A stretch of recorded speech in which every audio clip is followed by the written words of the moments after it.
Hello students, good morning. இன்றைக்கி நம்ம பார்க்க போகிற topic inflation.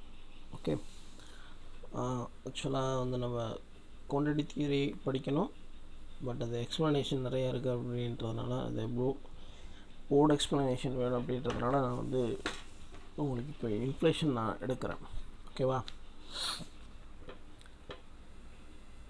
Both inflation and deflations are evils of economy அப்படின்னு சொல்லியிருக்கு. இன்ஃப்ளேஷன் அப்படின்றது பணவீக்கம், டிஃப்ளேஷன் அப்படின்னு சொல்கிறது பணவாட்டம். ரெண்டுமே இந்த சமுதாயத்துக்கு ஒரு தீங்கு ஏற்படுத்தக்கூடிய, இல்லைன்னா ரொம்ப சிக்கல்கள் ஏற்படுத்தக்கூடிய ஒரு விஷயம் அப்படின்னு சொல்லியிருக்கு. ஓகேவா? So what is the meaning of inflation அப்படின்னு பார்க்கலாம். Inflation is a consistent and appreciable rise in the general price level. Okay, in other words, inflation is the rate at which the general level of prices for goods and services is rising and consequently the purchasing power of currency is falling. Okay, consistent price rise சரிங்களா, மெதுவாக கொஞ்சம் கொஞ்சமாக விலை ஏறிட்டே போகும். For example petrol, diesel சரிங்க. இப்போ இந்த கொரோனா டைம் பீரியடில் கூட அந்த பெட்ரோலில் வந்து எந்த ஒரு ரேட் குறைவும் ஏற்படலை. கொஞ்சம் கொஞ்சமாக ப்ரைஸ் வந்து ரைஸ் ஆகிட்டே தான் போயிட்டுருக்கு. ஓகேங்களா? ஸோ அப்படி இருக்கிறது தான் நம்ம ப்ரைஸ் லெவல் ரைஸ் அப்படின்றத சொல்கிறது தான் நம்ம இன்ஃப்ளேஷன் சொல்கிறோம். ஸோ அதனால் என்ன ஆகும் அப்படின்னா, ஒரு மினிமம் அமௌண்ட்டுக்கு நம்ம ஃபார் எக்ஸாம்பிள் நம்ம ஒரு 100 ரூபா கொடுத்த ஒரு குவான்டிட்டி ஆஃப் அமௌண்ட் வாங்குகிறோம் அப்படின்னு சொல்கிறோன்னு வச்சுக்குவோம். இப்போ பெட்ரோலே எடுத்துக்குவோமே. இப்போ இன்றைக்கி ரேட் வந்து 1 லிட்டர் வந்து 85 ரூபா அப்ராக்சிமேட். ஓகேவா? ஸோ அந்த 1 லிட்டர் வந்து நான் 85 ரூபா போட்டு வாங்குகிறேன் அப்படின்னு சொன்னால், இதே நாளைக்கு ப்ரைஸ் ரைஸ் வந்து ஒரு 85 ரூபா 60 பைசா போகுதுன்னு வச்சுக்குவோம். சரிங்களா? அதே 1 லிட்டர் இன்றைக்கி 85 ரூபா வாங்கினேன்னா நாளைக்கு 85 ரூபா 60 பைசா போட்டு வாங்கப்போ. அதே மாதிரி அடுத்த நாள் இன்னும் ஒரு 10 பைசா ஏறுதுன்னு வச்சுக்குவோம்.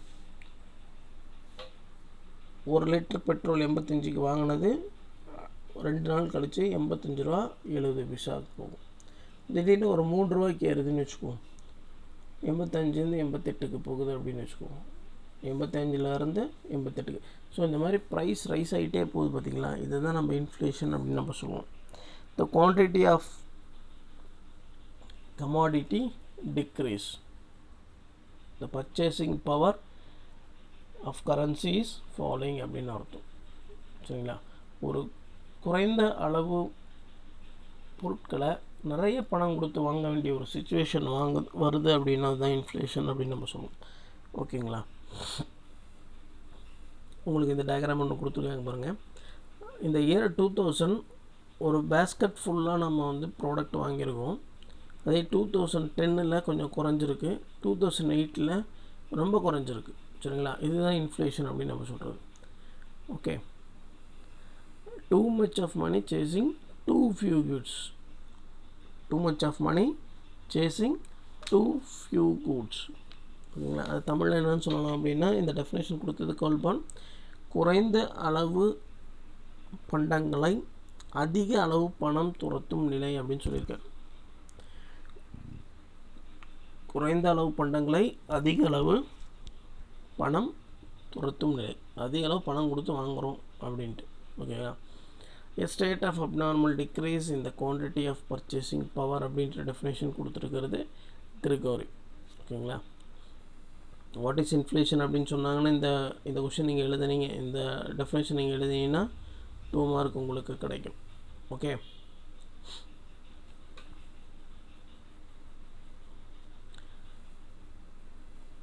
So know what are the types of inflation அப்படின்னு பார்க்கலாம். அந்த பேசிஸ் ஆஃப் ஸ்பீடு. ஓகேங்களா? வேகத்தின் அடிப்படையில் பணவீக்கம் எப்படி செயல்படுது அப்படின்றத நம்ம பார்க்கலாம். ஒரு சின்ன சார்ட் ஒன்று கொடுத்துருக்கு பாருங்கள். கீழே வந்து இயர் கொடுத்துருக்கு. அதே மாதிரி பர்சன்டேஜ் ஆஃப் ப்ரைஸ் ரைஸ் அப்படின்றது உங்களுக்கு ஒய் ஆக்சிஸில் கொடுத்துருக்கு. ஓகேங்களா? First one creeping, second one walking, third running, and fourth வந்து ஹைப்பர் அப்படின்னு கொடுத்துருக்கு. there are 4 types of inflation. Okay, that is creeping inflation, walking inflation, running inflation and galloping or hyperinflation அப்படின்னு சொல்லியிருக்கு. ஓகேங்களா? இந்த creeping inflation அப்படின்னு சொல்கிறது தவழும் பணவீக்கம் அர்த்தம். வாக்கிங் இன்ஃப்ளேஷன் அப்படின்றது நடக்கும் பணவீக்கம். ரன்னிங் இன்ஃப்ளேஷன் அப்படின்னா ஓடும் பணவீக்கம். கேலப்பிங் ஆர் ஹைப்பர் இன்ஃப்ளேஷன் அப்படின்றது தாவும் பணவீக்கம் அப்படின்னு சொல்லியிருக்கு. சரிங்களா? ஒரு சர்டைன் பீரியடில் அந்த இன்ஃப்ளேஷன் அப்படின்றது எந்த ரேட்டில் வந்துட்டு உயர்ந்துகிட்டே போகுது அப்படின்றது தான் இந்த மாதிரி சொல்லியிருக்கு. First one creeping inflation. creeping inflation is a slow moving and very mild. மெதுவாக போகக்கூடியது, ரேட்டு கொஞ்சம் கொஞ்சமாக ஏறிட்டே போகும், ரொம்ப மைல்டாக இருக்கும். The rise in price will not be perceptible but spread over a long period. சொல்லிக்கிற அளவோ இல்லை வந்து நம்மளால் கவனிக்கத்தக்கக்கூடிய அளவுலையோ இது வந்து பெருசாக இருக்காது. ஆனால் ஒரு லாங் பீரியடுக்கு மெதுவாக ஸ்ப்ரெட் ஆகிட்டே போயிட்டே இருக்கும். This type of inflation is no way dangerous to economy. இந்த மாதிரி ஒரு பொருளாதாரம், இந்த மாதிரி ஒரு பணவீக்கம் பொருளாதாரத்துக்கு ஒரு பாதகமான விஷயமாக பார்க்க முடியாது. This is known as mild inflation or moderate inflation அப்படின்னு சொல்லக்கூடிய பணவீக்கம் ரொம்ப மெதுவாக உயர்ந்துகிட்டே போகுதுன்னா அது creeping inflation, தவளக்கூடியது. எப்படி குழந்தை மெதுவாக போகும், தவழ்ந்து போகுது இல்லையா, அந்த மாதிரி. Next one walking inflation. When price rise moderately and the annual inflation rate is in single digit. மாடரேட்டாக உயர்ந்துகிட்டே போகுது, அதோட ரேட் இன்ஃப்ளேஷன் ரேட் அப்படின்றது ஒரு வருஷத்துக்கு 3-9% இருந்தால் அது நம்ம வாக்கிங் இன்ஃப்ளேஷன் அப்படின்னு நம்ம சொல்லுவோம். வாக்கிங் ஆர் ட்ராவலிங் இன்ஃப்ளேஷன் அப்படின்னு நம்ம சொல்லுவோம். அண்ட் ரன்னிங் இன்ஃப்ளேஷன் அப்படின்னு கூடியது ஓடும் இன்ஃப்ளேஷன் தமிழ் சொல்லுவோம். when the price rise rapidly like a running of a horse at a rate of speed 10-20% per annum, this is called running inflation. ஒரு குதிரை ஓடுற மாதிரி போகுது அப்படின்னா அதோட ஆனுவல் ரேட் வந்து 10-20% இருந்தால் 2 digit percentage 10-20% இருந்தால் அது ரன்னிங் இன்ஃப்ளேஷன் அப்படின்னு நம்ம சொல்லுவோம். And next one is galloping or hyper inflation அப்படின்னு சொல்லக்கூடியது தாவும் இன்ஃப்ளேஷன் சொல்லுவோம்.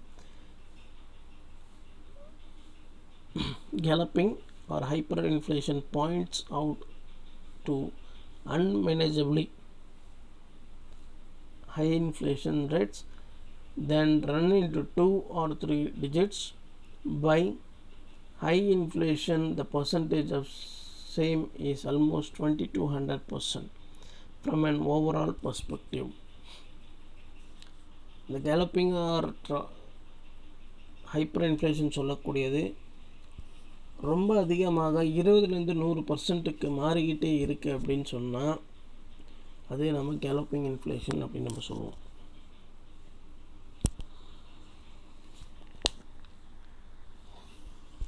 ஓகேவா?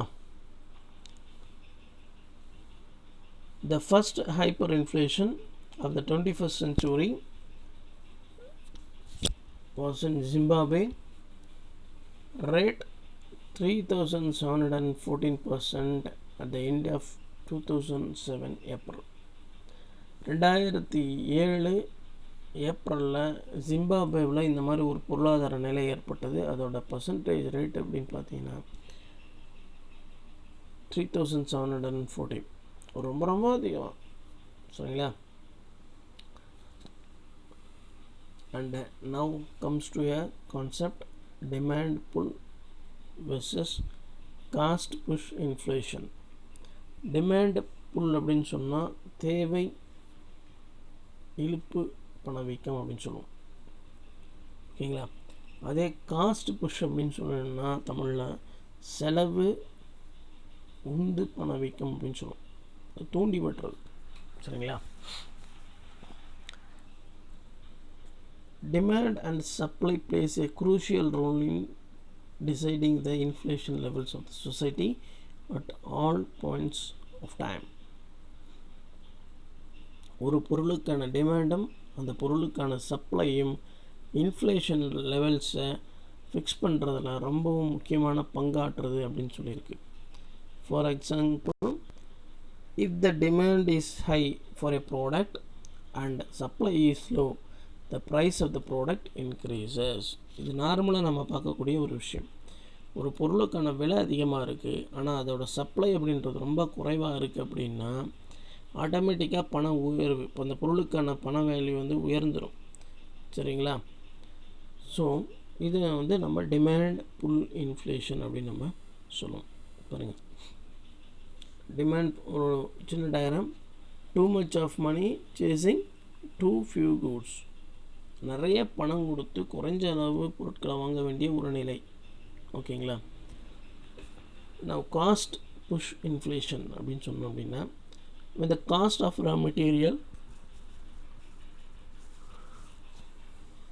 and other inputs rises, inflation results. Increase in wages paid to labor also leads to inflation. ஒரு ரா மெட்டீரியலுக்கான பொருளில் விலை ஏறி இருக்குது அப்படின்னு சொன்னால் இங்கே இன்ஃப்ளேஷன் ஏற்படும். சரிங்களா? ஒரு பொருளை நாம் ஃபார் எக்ஸாம்பிள் வந்து ஒரு மெட்டீரியல் ரெடி பண்ணுறோம் அப்படின்னு சொன்னால், ஒரு ப்ராடக்ட் தயாரிக்கிறோம். ரெகுலராக இருந்த ப்ரைஸ் வந்து இப்போ வந்து எல்லாமே ஒரு கிலோவுக்கு ஒரு 50 ரூபா ரைஸ் ஆகிருக்கு அப்படின்னா ஆட்டோமேட்டிக்காக அந்த ப்ராடக்டோட ப்ரைஸும் மாறிடும். சரிங்களா? இது வந்து காஸ்ட் புஷ் இன்ஃப்ளேஷன் அப்படின்னு நம்ம சொல்லுவோம். ஒரு பொருளை தயாரிக்கக்கூடிய விலையில் ஏற்படக்கூடிய பணவீக்கம். ஓகேங்களா? நெக்ஸ்ட், வேஜ் ப்ரைஸ் ஸ்பைரல் அப்படின்னு சொல்லுவோம். இது வந்து தமிழில் நம்ம கூலி விலை சுழல் அப்படின்னு சொல்லுவோம். ஓகேங்களா? Wage price spiral is used to explain the cause and effect relationship between the rising wages and rising prices or inflation. இங்கே என்ன நம்ம பார்க்குறோம் அப்படின்னா, கூலிக்கும்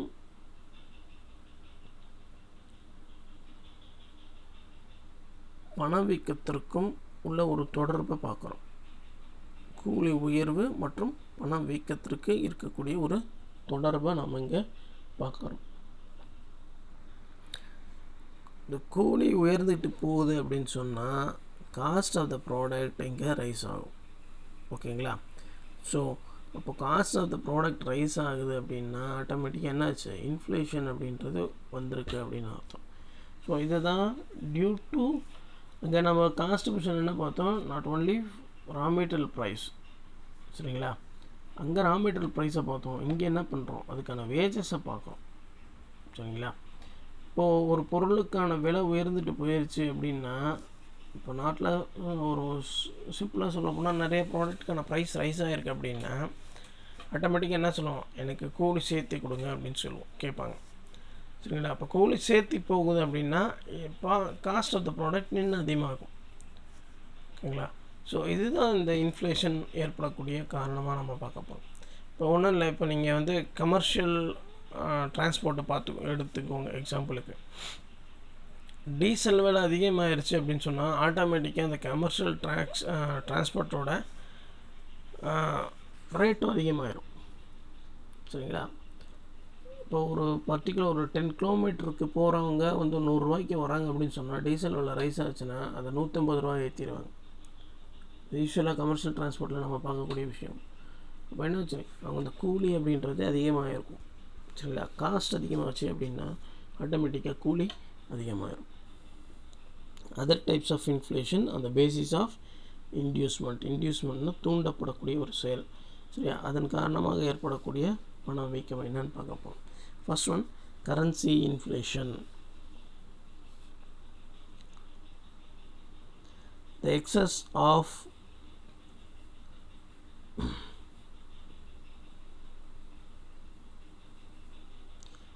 excess of money supply in circulation causes rise in price level.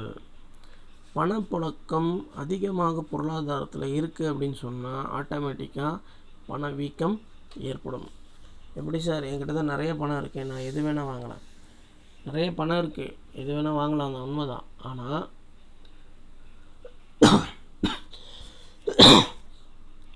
ஒரு பொருளை நீ எவ்வளோ பணம் கொடுத்து வேணால் வாங்குறதுக்கு ரெடியாக இருக்கக்கூடிய ஒரு சுச்சுவேஷன் உங்கள்கிட்ட வருது அப்படின்னு சொன்னால் ஆட்டோமேட்டிக்காக நிறைய பணம் வச்சுருக்கான் போல் இருக்குது, அப்போ நிறைய நம்ம ரேட்டு சொல்லி வாங்கிக்கலாம் அப்படின்ற ஒரு சுச்சுவேஷன் செல்லருக்கு ஏற்பட்டுரும். சரிங்களா? இப்போ நாட் ஓன்லி ஒரு கஸ்டமர் அந்த மாதிரி பண்ணுறாரு அப்படின்றது, நிறைய பேர் அந்த மாதிரி பண்ணும்போது ஆட்டோமேட்டிக்காக அந்த ப்ராடக்ட்டுக்கான ப்ரைஸ் ரைஸ் வந்துடும். ஸோ இதை நம்ம என்னன்னு சொல்லுவோம், the excess of money supply causes rise in price level அப்படின்னு நம்ம சொல்கிறோம். ஓகேங்களா? Credit inflation. சரிங்களா? கடன் பணவீக்கம் அப்படின்னு சொல்லுவோம். கிரெடிட்னா கடன் பணம் அப்படின்னு சொல்லுவோம், அதோட inflation. when banks are liberal in lending loans, the money supply increases and thereby rising prices. பேங்க்கு தாராளமாக கடன் கொடுக்குது அப்படின்னு சொன்னால் ஆட்டோமேட்டிக்காக செலவுகள் அதிகமாகும். the consumer is ready to spend more money. ஓகேவா? அப்படி வரும்போது நமக்கு என்ன ஆகும், இன்ஃப்ளேஷன் அதிகமாகும். இந்த கடனாலையும் நமக்கு இன்ஃப்ளேஷன் அதிகமாகும். ஃபார் எக்ஸாம்பிள் பேங்க்ஸ் கடன் கொடுக்குறது அதிகமாக. இப்போ ஃபார் எக்ஸாம்பிள் 2 வீலர் அண்ட் 4 வீலர்ஸ்க்கு நிறைய லோன்ஸ் கொடுக்குறாங்க இல்லையா? இந்த மாதிரி லோன்ஸ் கொடுக்கும்போது என்ன ஆகும் அப்படின்னா, நீங்கள் போய் கேட்குறீங்க, லோன் கொடுக்குறாங்கன்றது வேறு, நீங்களாக போய் approach we are ready to give loans.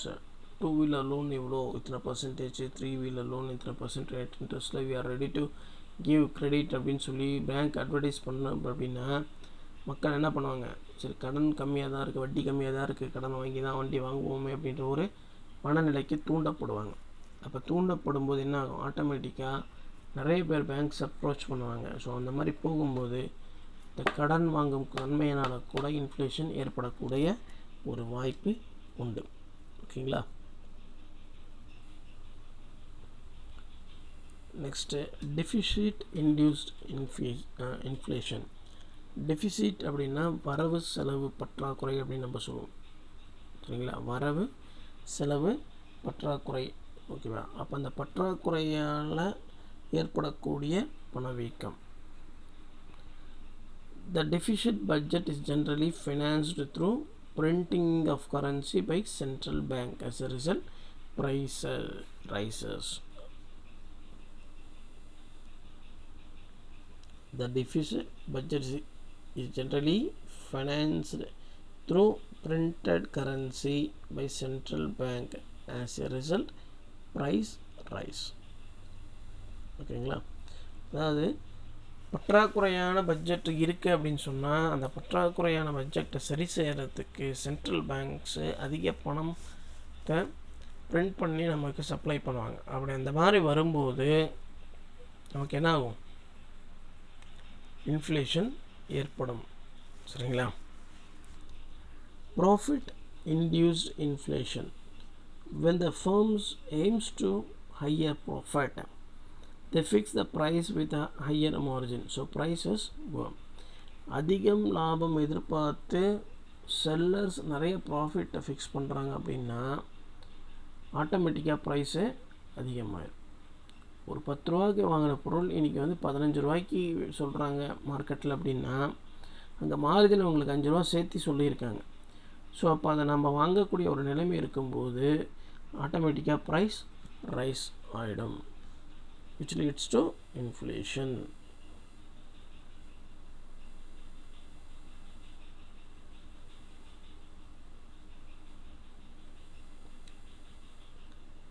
Next one, scarcity induced inflation. Scarcity அப்படின்றது பற்றாக்குறைன்னு தெரியும். சரிங்க? பொருள் பற்றாக்குறையினால் ஏற்படக்கூடிய பணவீக்கம் அப்படின்னு அர்த்தம். Scarcity of goods happens either due to fall in production or due to hoarding or black marketing. Fall in production அப்படின்னா உற்பத்தி செய்ய முடியாமல் போயிருக்கக்கூடியது. ஃபார் எக்ஸாம்பிள் அக்ரிகல்ச்சர் கூட்ஸை சொல்லுவோம். ஆர் டியூ டு ஹோர்டிங் அப்படின்னா பதுக்கி வைக்கிறது, சரிங்களா. ஆர் பிளாக் மார்க்கெட், கள்ளச்சந்தை அப்படின்னு சொல்லக்கூடியது. இந்த மாதிரி விஷயங்கள்னால பொருள் பற்றாக்குறை ஏற்படுது அப்படின்னு சொன்னோம் அப்படின்னா அதை நம்ம என்னன்னு சொல்லுவோம், பொருள் பற்றாக்குறையினால் ஏற்படக்கூடிய பணவீக்கம் சொல்லுவோம். அதனால் ப்ரைஸ் ரைஸ் ஆகிடும். பதுக்கி வச்சுட்டாங்க, பொருளே இல்லைன்னு சொல்லிகிட்டு இருக்காங்க அப்படின்னா ப்ரைஸ் ரைஸ் ஆகும், சரியா. அந்த ரைஸ் ஆச்சுன்னா அது நம்ம என்னன்னு சொல்லுவோம், ஸ்கேர்சிட்டி இன்டியூஸ்ட் இன்ஃப்ளேஷன் அப்படின்னு சொல்லுவோம். இந்த மாதிரி ஒரு சுச்சுவேஷன் வெனிசுவேலாவில் 2018 ஏற்பட்டது. ஓகேவா. இது வந்து எக்ஸாம்பிள் உங்களுக்கு வந்துட்டு புக் இன் சைடில் 1 மார்க்கில் கேட்பாங்க. Tax induced inflation. Next one tax induced inflation, வரி தூண்டல் பணவீக்கம் அப்படின்னு சொல்லுவாங்க. Increase in indirect taxes like excise duty, custom duty, sales tax may lead to rise in price. Example petrol, diesel, சரிங்களா. This is also called taxflation. Indirect taxes அதிகப்படுத்தினா ஆட்டோமேட்டிக்காக அந்த ப்ராடக்டோட ப்ரைஸ் ரைஸ் ஆகிடும். ஸோ இது என்னன்னு சொல்லுவோம், டாக்ஸ்ஃப்ளேஷன் இன்ஃப்ளேஷன் அப்படின்னு நம்ம சொல்லுவோம். ஓகேங்களா. எக்ஸாம்பிள் உங்களுக்கு பெட்ரோல் அண்ட் டீசல் சொல்லியிருக்கு. Increase in indirect taxes like excise duty, custom duty, sales tax, etc. This is called taxflation. Okay. Next, causes of inflation என்னன்னு பார்க்க போறோம். What are the causes of inflation? பணவீக்கத்திற்கான காரணங்கள் அப்படின்றது என்னன்னு பார்க்க போறோம். First one, increase in money supply. Inflation is caused by an increase in supply of money which leads to increase in aggregates demand. The higher the growth rate of the nominal money supply, the higher the rate of inflation. ஓகேங்களா. First increase in money supply, பண அளிப்பு உயர்வு அப்படின்னு சொல்லுவோம் தமிழ். பண அளிப்பு உயர்வு.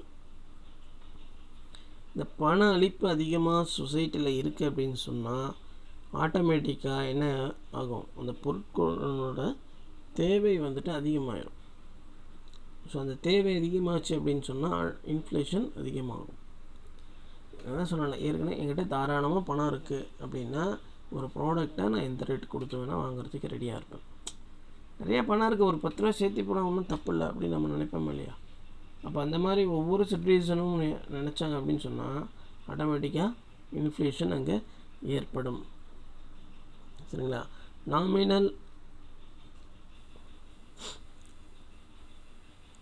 Nominal money supply அப்படின்னு சொல்லக்கூடிய பெயரளவு பண அளிப்பும் இதற்கு காரணமாக இருக்கும், சரிங்களா.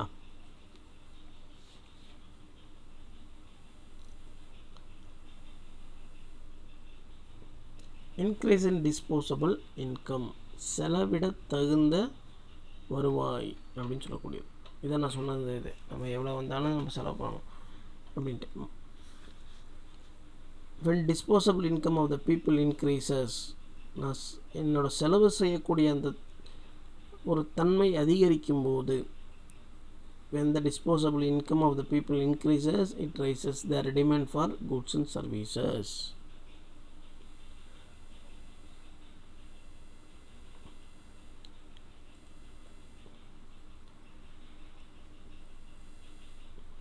Disposable income may increase with the rise in national income or reduction in taxes or reduction in savings of the people.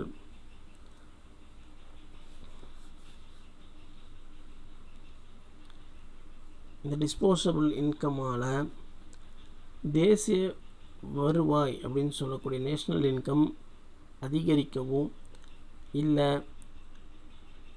Tax ரிடக்ஷனாலேயோ அல்ல சேவிங்ஸ் ஆஃப் த பீப்புளோட ரிடக்ஷனாலேயோ நடக்கும்.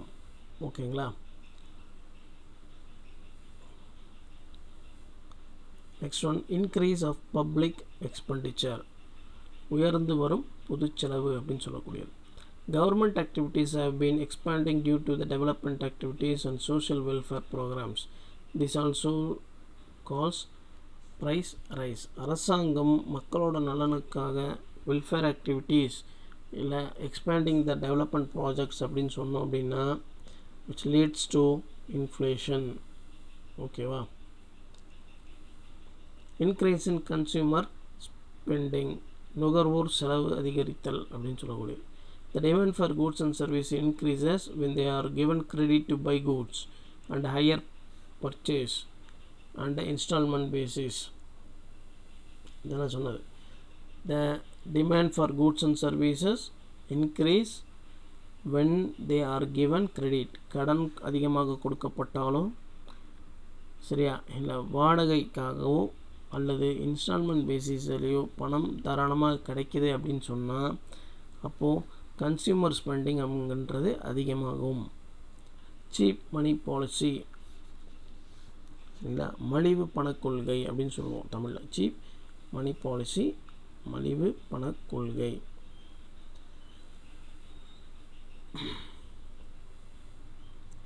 Cheap money policy or the policy of credit expansion also leads to increase in money supply, which raises the demand for goods and services.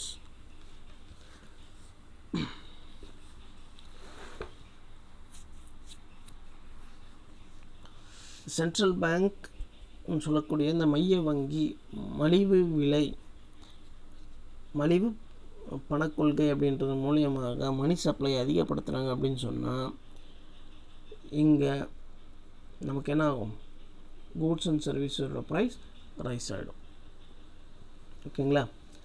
Next deficit financing. In order to meet the mounting expenses the government resorts to deficit financing by borrowing from the public and even printing more notes. This raises aggregate demand in relation to aggregate supply. Deficit financing அப்படின்னா பற்றாக்குறையான நிதியாக்கம் அப்படின்னு சொல்லுவோம்.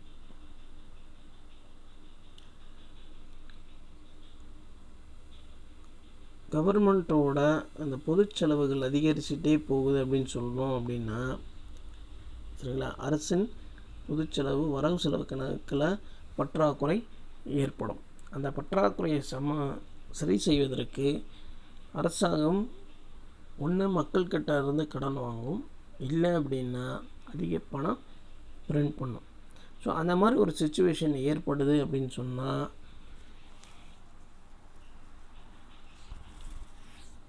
நமக்கு இந்த inflation அப்படின்றது ஏற்படும். ஓகேங்களா?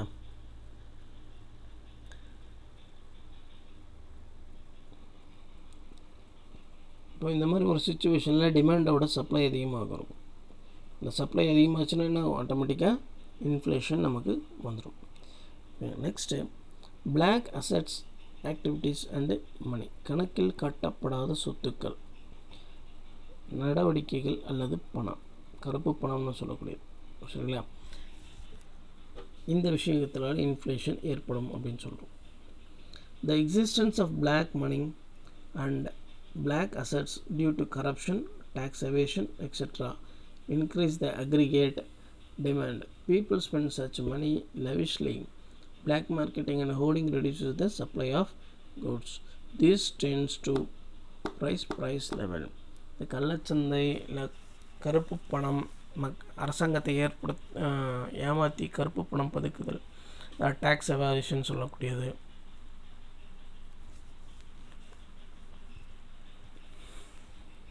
இந்த மாதிரிலாம் நம்ம செஞ்சிட்டு இருந்தோம்னா மக்கள் அவங்களோட அந்த பணத்தை, அந்த அரசாங்கத்தை ஏமாற்றி செய்யக்கூடிய அந்த பணத்தில் செலவுகள் அதிகமாக செய்ய ஆரம்பிச்சிட்டாங்க அப்படின்னா இட்ஸ் ரிலேட்ஸ் டு இன்ஃப்ளேஷன் அப்படின்னு சொல்லியிருக்கு. ஓகேங்களா? Repayment of public dept.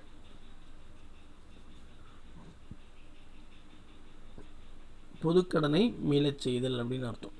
Whenever the government repays its past internal debt to public, it leads to increase in money supply with the public. This tends to raise the aggregate demand for the goods and services. அதாவது ஒரு உள்நாட்டில் பொதுமக்களிடம் வாங்கின கடனை government திரும்ப கொடுக்குது அப்படின்னு சொன்னால் மக்கள்கிட்ட அந்த பண புழக்கம் அப்படின்றது அதிகரிக்கும். அப்படி இருக்கும்போது இது டிமாண்டை அதிகரிக்க செய்யும். அதனால் இன்ஃப்ளேஷன் ஏற்படும். அரசாங்கம் மக்கள்கிட்ட கடன் வாங்கியிருக்க முன்னே வாங்கின கடனை இப்போ திருப்பி கொடுக்குது அப்படின்னு சொன்னால் என்ன ஆகும்? மக்கள்கிட்ட அந்த பணம் அதிகமாகிடும். சார் ஏற்கனவே இருந்த பணம் போனது தானே சார் அப்படின்னு. போனது திரும்பி இருக்குது, போனது திரும்பி வந்திருக்கு. பட் ஆனால் என்ன ஆகும்? இன்றைக்கி எங்கிட்ட இவ்வளோ பணம் இருக்குது, so I am ready to spend. மக்கள்கிட்ட பணம் எப்பயுமே இருந்துச்சுன்னா அதை செலவு செய்கிறதுக்கான ஒரு ஆசை நம்மக்கிட்ட இருக்கும். ஸோ அதன் காரணமாக தான் இந்த இன்ஃப்ளேஷன் அப்படின்றது வருது. Next one, increase in exports. when exports are encouraged, domestic supply of goods decline, so price rise. ஏற்றுமதியை அதிகரிச்சிட்டோம் அப்படின்னு சொன்னால் இங்கே உள்நாட்டுக்கான தேவை குறைஞ்சி போயிடும். சரிங்களா? Demand for the product in domestic country reduces. சரிங்களா? ஸோ அந்த மாதிரி ஒரு சுச்சுவேஷன் இன்ஃப்ளேஷன். ஆனால் ரெடியூசஸ் இந்த சென்ஸ்னால் டிமாண்ட் இருக்கும், பட் நம்மளால் சப்ளை பண்ண முடியாது. ஸோ அதனால் ப்ரைஸ் ரைஸ் ஆகிரும்.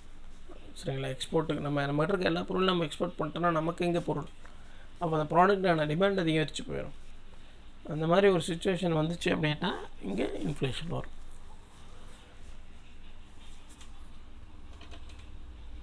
So these are the causes of inflation. So இப்போ இந்த இதில் என்ன பார்த்துருவோம் அப்படின்னா, இன்ஃப்ளேஷன் அப்படின்ற டாப்பிக்கில் what is inflation, what are different types of inflation and what are its causes அப்படின்றத நம்ம என்னென்னு பார்த்துருக்கோம். சரிங்களா? ஸோ இதை நீங்கள் ஒரு டைம் க்ரோத் பண்ணிவிட்டு கமெண்ட் பண்ணுங்கள். நெக்ஸ்ட் வீடியோவில் எஃபெக்ட்ஸ் ஆஃப் இன்ஃப்ளேஷன் பார்க்கலாம். நான் ஏற்கனவே ப்ரீவியஸ் சாப்டரில் இருக்கக்கூடிய அந்த பெண்டிங் ஒர்க்ஸை நம்ம ட்ரை பண்ணுறேன். நான் உங்களுக்கு போர்டு அனாலிசிஸாக பண்ணுறதுக்கு நான் ட்ரை பண்ணுறேன். ஓகேங்களா?